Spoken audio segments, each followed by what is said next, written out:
Hello सांग माने welcome to my Sai creative channel. तो आज हम बने चिकन बेसर।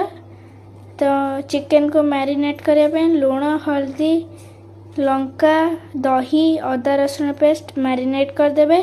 एवं कढ़ई रे तेल गरम करी तेजपत्र पकेदेवे।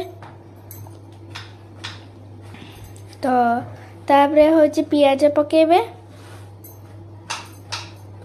पियाज पकई ताकि ढांकी देवे। पियाजटा ये भाया हो जाइए पुणी गोले देवे पुणी ढांकी देवे। ये पियाजटा ये भाया कलर हो जाइए। आपण जो चिकन को मैरिनेट करी रखिबे एबे पकेबे। तो ये भाया कषिबे पानी मरला जाए।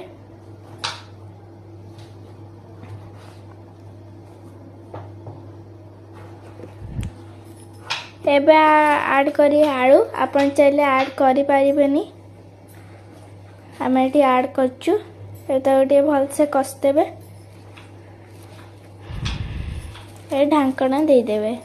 एबे चिकन टा ए भले हे जाईची। आउ थरे कसिए पुंटी कटा टमाटर पके ढांकी थिबे खोलिबे। ढांकी पुणी ये भाया हो जाए चिकन टा पुणी गोलेबे। एबे ऐड करी आमे बेसर।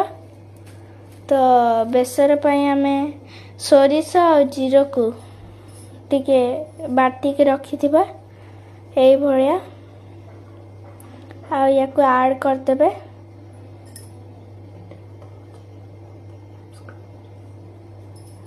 देखो तो ये भाया हो जाए सांग। आपण को जदि भल लगला तो आपण टिके लाइक सब्सक्राइब करेंगे आ मोर फॉलोअर हेबे। तो एबे टिके पानी ऐड कर देबे। देखंतु आपण चाहे लंका पके पारिए न पके पारिए। ये भाया हमर चिकन टा हो जाए।